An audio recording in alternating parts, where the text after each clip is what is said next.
কালকে সন্ধ্যার দিকে আম্মুর সাথে ধানমন্ডি লেকে হাঁটতে গিয়েছিলাম। তখন একটা বাড়ি থেকে গিটার বাজানোর আওয়াজ পাচ্ছিলাম, কিন্তু গিটারটা কে বাজাচ্ছিল তাকে দেখার আমার খুব ইচ্ছা ছিল। সকালে ঘুম থেকে উঠে ফ্রেশ হয়ে গিটার বাজাচ্ছি, আর তা দেখে আম্মু আমাকে বলছে, সকাল সকাল কি শুরু করলি তুই? আমি আমার মাকে বললাম, মা তুমি তো জানো গিটার আমার ফেভারিট, আর এটা আমার একটা বন্ধুর মতো, বুঝলে? আম্মু আমার দিকে তাকিয়ে হেসে বলল, বুঝলাম, এখন নাস্তাটা করে নে, তারপর আবার তোর বন্ধুকে টাইম দিস, ঠিক আছে? আমি আচ্ছা বলে খাবার খেতে চলে গেলাম। দুপুরের দিকে খাবার খেয়ে টিভি দেখছি, হঠাৎই আমার মনে পড়লো ওই গিটার বাজানোর কথা। আমি ভাবছি কে ছিল সেই মানুষটা। আমার গিটার বাজানো অনেক ভালো লাগে। কালকে যে গিটারটা বাজাচ্ছিল তার গলাটা আমি শুনিনি, কিন্তু তার গিটার বাজানো আমার অনেক পছন্দ হয়েছিল। বিকেলের দিকে মাঠে র্যাকেট খেলছিলাম, তখন ওই একই আওয়াজ শুনতে পাই, মানে গিটারের, কিন্তু তাকে দেখতে পেলাম না। আমি খাবার খাচ্ছি আর গিটার বাজিয়ে গান গাচ্ছি। এইবার ছেলেটার গলার কণ্ঠটাও শুনতে পেলাম আমি। গিটার বাজানো আর নেক্সট খাওয়া শেষ হলে পড়াশোনা করতে বসে গেলাম। সন্ধ্যা হলে নাস্তা খেয়ে আবার পড়াশোনা করা শুরু করলাম। পড়তে পড়তে রাত হয়ে গেল। খাবার খেয়ে টিভি ছেড়ে আমার রুমে ক্রিকেট খেলা দেখতে থাকলাম। সকালে উঠে ভার্সিটি থেকে এসে খুব ইচ্ছা করছে সেই গিটার বাজানোওয়ালা গলার আওয়াজ শুনতে। তার মধুর কণ্ঠ কালকে শোনার পর থেকেই বারবার সেই কণ্ঠের কথাই মনে পড়ছিল আমার, আর জানতেও ইচ্ছা করছিল তার বিষয়ে। আজকে বাইরে বের হয়েছি গিটার নিয়ে। লেকের পাশেই একটা বেঞ্চ দেখতে পেলাম। চারপাশে অনেক সুন্দর সুন্দর ফুল গাছ দেখে আমার গান গাইতে ইচ্ছে করছে, তাই শুরু করে দিলাম গিটার বাজিয়ে গান গাওয়া। বিকেলের দিকে ঘুম থেকে উঠে আসরের নামাজ পড়ার পরে জানলার অপর পাশ থেকে আমার কানে একটা ছেলের গানের গলার কণ্ঠের স্বর ভেসে আসলো। আমি চিনি গো চিনি তোমারে, ও গো বিদেশিনী, তুমি থাকো সিন্ধু পারে, ও গো বিদেশিনী।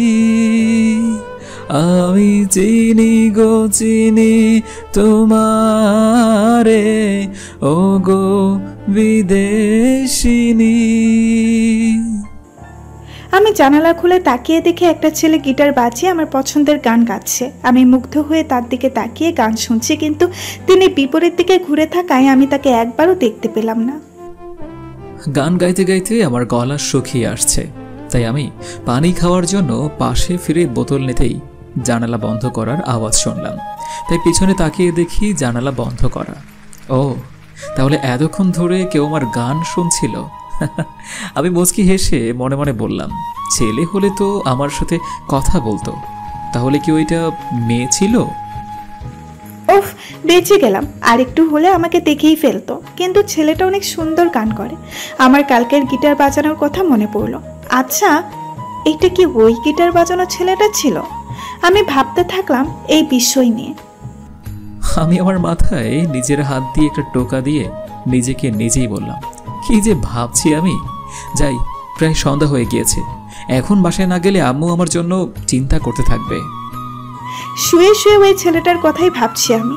কিছুতেই ছেলেটার গলার কণ্ঠ আমাকে ভুলতে দিচ্ছে না ছেলেটার কথা। রাতের বেলা খাবার খেয়ে গিটার নিয়ে বসতেই ওই মেয়েটার কথা মনে পড়লো আমার। কালকেও ওই বেঞ্চটায় বসে গান গাইবো আমি। দেখি কেউ আবার জানালা খুলে কিনা আমার গান শোনার জন্য, আর তাহলেই হাতে নাতে ধরা যাবে তাকে। সকালের দিকে ক্লাস করছি, তখনই কতগুলো বড় ভাইয়া স্যারের কাছ থেকে পারমিশন নিয়ে আমাদের ক্লাসে এসে গানের প্রতিযোগিতার কথা বলল। আমাদের মধ্যে অনেক মেয়ে রাজি হলো। একটা ছেলে সবার নাম লেখার পরে আমার দিকে তাকিয়ে জিজ্ঞাসা করলো, তুমি নাম লিখাবে না? আমি না বলে সে ওকে বলে ওই ভাইয়াগুলোর সাথে চলে গেল। মেয়েটা সুন্দর ছিল, সে নাম লেখালে আমি তার রিহার্সেলের দায়িত্বটা নিতাম। এখন কি আর করার, মেয়েটা তো আর গান গাইবে না। আমার ফ্রেন্ড আমাকে জিজ্ঞাসা করলো, কি রে গিটার কিং, তুই আবার কি নিয়ে চিন্তায় পড়লি? আমি আমার ফ্রেন্ডদেরকে বললাম, না কিছু না, চল আরও ক্লাস থেকে গানের শিল্পীদের কালেক্ট করতে হবে। আমার ফ্রেন্ডরা আমাকে বলল। চল। আমার বান্ধবী আমাকে বলছে। তোকে কি সুন্দর করে জিজ্ঞাসা করলো ভাইয়াটা যে তুই গানে নাম লেখাবি না। আমাকে একবারও জিজ্ঞাসা করলো না যে আমি লেখাবো কিনা। আমি মুস্কি হেসে বললাম, আহারে বেচারি, থাক রাগ করিস না। আমার বান্ধবী আমাকে বলল। যা, মজা করবি না আমার সাথে। আমি আমার বান্ধবীর কথা শুনে হাসতে থাকলাম। আমরা প্রত্যেক ক্লাস থেকে গায়িকাদেরকে সিলেক্ট করলাম। আমাদের ফাংশন স্টার্ট হবে 20শে জুলাই মঙ্গলবার দিন। ততদিন পর্যন্ত আমাদেরকে সিলেক্ট করা ছাত্রছাত্রীদেরকে গানের জন্য প্র্যাকটিস করাতে হবে, আর স্টেজও সাজাতে হবে। তাই এই কয়দিন অনেক বিজি থাকতে হবে আমাদের ফ্রেন্ডদেরকে। ক্লাস শেষ হলে আমার ফ্রেন্ড আমাকে বলল, চল আমার সাথে। আমি আমার ফ্রেন্ডকে জিজ্ঞাসা করলাম, কোথায় যাব আমি? সব ছেলে মেয়েদের নামের লিস্ট চেক করে এক এক করে তাদের নাম ডাকছি আর গান শোনাতে বলছি। কিছু কিছু ছেলে মেয়েরা ঘাবড়ে যাচ্ছে।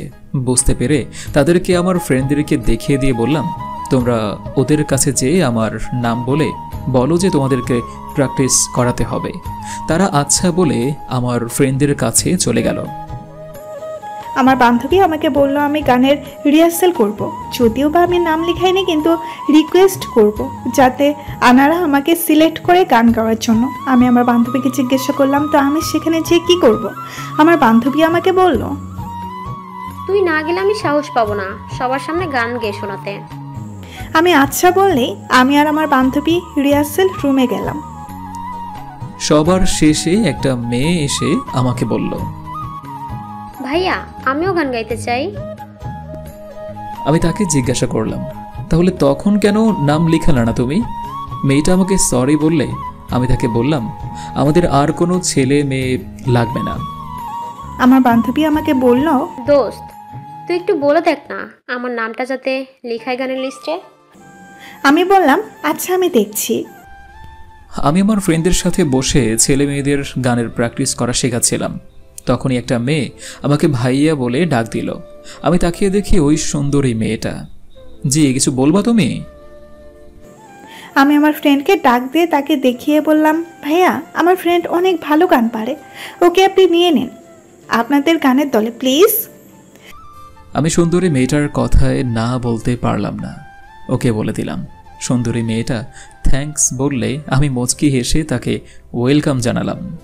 সবাই মিলে রিহার্সাল করছে আর আমি আমার ফ্রেন্ডের দিকে তাকিয়ে তাকে ইশারায় বেস্ট অফ লাক বলে আমি বুঝিয়ে বললাম যে আমি চলে গেলাম বাই।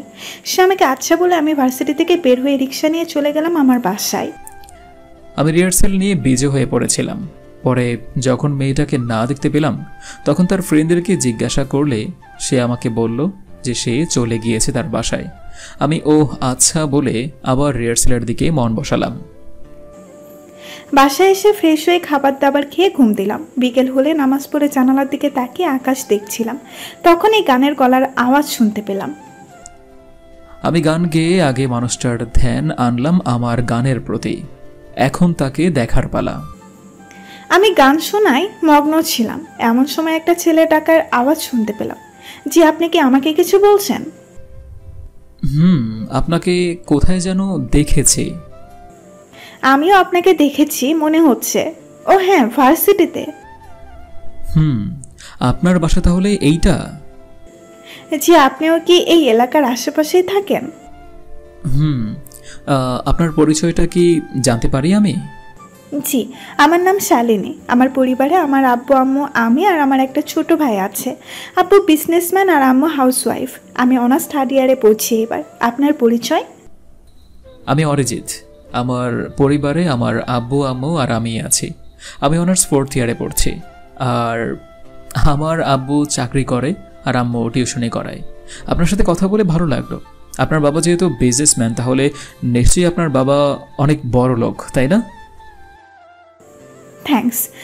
না, কিন্তু যা আছে আলহামদুলিল্লাহ। আপনি কি গিটার বাজান? তাহলে আপনার বাসায়? আপনি কি শুনেছিলেন আমার গিটার বাজানো? জি, আপনার গিটার বাজানোটা আমার পছন্দ হয়েছিল। আচ্ছা আচ্ছা, শুধু কি আমার গিটার বাজানোটাই পছন্দ হয়েছে নাকি আমাকেও পছন্দ হয়েছে আপনার? হ্যাঁ মানে আপনিও দেখতে সুন্দর আছেন। আমাকে পছন্দ হয়েছে তাহলে আপনার? জি, কিন্তু ভাইয়া হিসেবে অন্য কিছু মনে করবেন না আপনি। কেন, অন্য কিছু তো মনে করতে পারি আমি। সেটা আপনার বিষয়। এখন সন্ধ্যা হয়ে যাচ্ছে, সো পরে কথা হবে। ওকে। মেয়েটা জানালা লাগিয়ে দিলে আমিও আমার বাসায় চলে গেলাম। একটু কথা বললেই হয়েছে, মজা করে শুরু করে ছেলেরা। আমি কিছুক্ষণ শুয়ে নিলাম, তারপর মাগরিবের আজান দিলে নামাজ পড়ে নিলাম। সকালে উঠে ভার্সিটিতে যাবার সময় রেডি হয়ে নিলাম। ভার্সিটিতে আসলে আরিজিৎ ভাইয়ের সাথে আমার চোখাচোখি হতেই আমি সালাম দিলাম। আমি মুচকি হাসি দিয়ে তার সালামের জবাব দিলাম। কেমন আছো তুমি? জি আলহামদুলিল্লাহ ভালো। আপনি আজকে ভালো মুডে আছেন মনে হচ্ছে। আজকে আমাদের গানের প্রতিযোগিতা রয়েছে, তুমি কিন্তু অবশ্যই আসবে আমাদের গানের প্রতিযোগিতা দেখবার জন্য। আমার তো আসতেই হবে, কারণ আমার বান্ধবীও আপনাদের প্রতিযোগিতায় অংশগ্রহণ নিয়েছে, তা তো আপনি জানেনই। ইয়েস। আচ্ছা তাহলে আমি যে দেখি কতটুকু সাজানো হলো আমাদের স্টেজ। জি ভাইয়া চলে গেলে আমিও আমার ক্লাস নিয়ে ক্লাস করতে থাকলাম। আজকে আমার বান্ধবী আমার সাথে ক্লাস করবে না, কারণ তার তো গানের প্রতিযোগিতা আছে, তাই রিহার্সেল করবে। স্টেজ সাজানো শেষ আর আমাদের প্রস্তুতিও শেষ আলহামদুলিল্লাহ। এখন শুধু সময় অনুযায়ী আমাদের গান গাওয়ার পালা। ক্লাস শেষ করার পরে সবার জন্য যেখানে চেয়ার রাখা আছে গানের প্রতিযোগিতা দেখার জন্য, সেখানে আমরা বসে পড়লাম যে যার আসনে গিয়ে। আমি গানের মাধ্যমে শালিনীকে আজকে আমার মনের কথা জানাবো। সবাই এক এক করে গান গাওয়া শেষ করলো। এইবার আমার পালা। আমি স্টেজে যেতেই সবাই আমার নাম ডাকছে। আমি মাইক নিয়ে সবাইকে হাই বললাম আর বললাম আমি যেই গানটা আজকে গাইব তা আমার এক প্রিয় মানুষের জন্য, যার নাম শালিনী। আমি তো অবাক, কি বলে এই ছেলেটা আমার জন্য, উনি কেন গান গাইবে? গান গাওয়া শেষ করে আমি আমার মনের অনুভূতিগুলা প্রকাশ করলাম। শালিনী, তুমি কি এই গিটারওয়ালার সঙ্গী হবে? আমি কি বলবো বুঝতে পারছি না। সবাই আমার দিকে তাকিয়ে রয়েছে, আমি চুপ করে বসে রয়েছি। আমি শালিনীর হাত ধরে সবার অনুমতি নিয়ে ভার্সিটি থেকে বের হয়ে তাকে জিজ্ঞাসা করলাম, শালিনী, তুমি বড় লোকের মেয়ে আর আমি মধ্যবিত্ত, তবে তুমি যদি আমাকে তোমার করে নাও তাহলে আমি কথা দিচ্ছি কখনোই তোমাকে ছেড়ে যাব না। আমি ওনার প্রপোজাল অ্যাকসেপ্ট করলে সে খুশি হয়ে মুচকি হাসলো। রিক্সা দিয়ে সে আমাকে আমার বাসায় নামিয়ে দিয়ে চলে গেল। আমার আব্বু আম্মুর কাছে শালিনীর কথা বললাম। এখন আমি আমার নিজের দায়িত্ব নিজে নিতে শিখে গিয়েছি। তাছাড়া আব্বুর কাজে আমি বিয়ের পর থেকে হেল্প করব কথা দিয়েছি, তাই তারাও মানা করলো না। তারা শালিনীদের বাসায় যাবে আমাদের বিয়ের কথা বলতে, তবে তার আগে আমার কথাটা শালিনীকে জানাতে হবে, তাই তাকে কল দিলাম। হ্যাঁ বলেন। বলেন কি? এখন থেকে সব সময় সব জায়গায় তুমি করে বলবা আমাকে, আর ভার্সিটিতেও ভাইয়া ডাকবা না। আচ্ছা, আমি অরিজিতের সাথে কথা বলে জানতে পারলাম তার বাবা মা আমাকে দেখতে চায়। আমি বললাম এখন না, আমি এখনো আমার বাবা মাকে কিছু জানাইনি। আমি বললাম জানানো লাগবে না, তুমি জানলেই হবে। তোমার বাবা মাকে আমি রাজি করাবো, চিন্তা করো না। ঠিক আছে, তুমি যদি মানাতে পারো তাহলে আমি তো খুশি। সাথে আমিও। সকালে উঠে রেডি হয়ে সবাই খাবার দাবার খেয়ে নিলাম। তারপর আমি দুপুরের দিকে দোকান থেকে কিছু ফল ফলাদি কিনে সন্ধ্যার দিকে শালিনীদের বাসায় রওনা দিলাম আমরা। আমার আব্বু আমার সাথে অরিজিৎ তার বাবা মা অনেকক্ষণ ধরেই কথা বলছে। তাদের কথা বলা শেষ, মা আমাকে তাদের সামনে নিয়ে গেলে আমি সালাম দিলাম তাদেরকে। আমার আব্বু আম্মু সালামের জবাব নিয়ে শালিনীকে বসতে বলল। আমাকে দেখে অরিজিতের বাবা মা আমার প্রশংসা করতে থাকলো। আমি মুচকি হেসে তাদেরকে ধন্যবাদ জানালাম। তারা আমাকে ওয়েলকাম বললে বিয়ের কথা পাকাপাকি করা হলো। আলহামদুলিল্লাহ, আমাদের বিয়ে শনিবার দিন। বিয়ে শেষ হলে আমাকে আর অরিজিৎকে আমাদের রুমে নিয়ে যাওয়া হলো।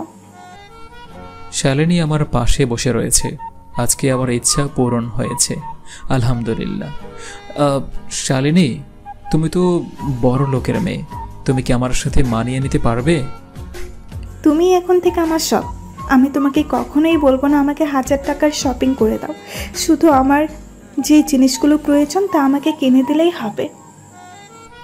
আমি আমার শালিনীর কপালে কিস দিয়ে তাকে জড়িয়ে ধরে থাকলাম কিছুক্ষণ।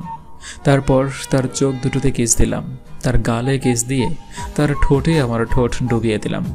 পরের কথাগুলো আপনারা নিজেরাই ভেবে নেবেন। আল্লাহ হাফেজ।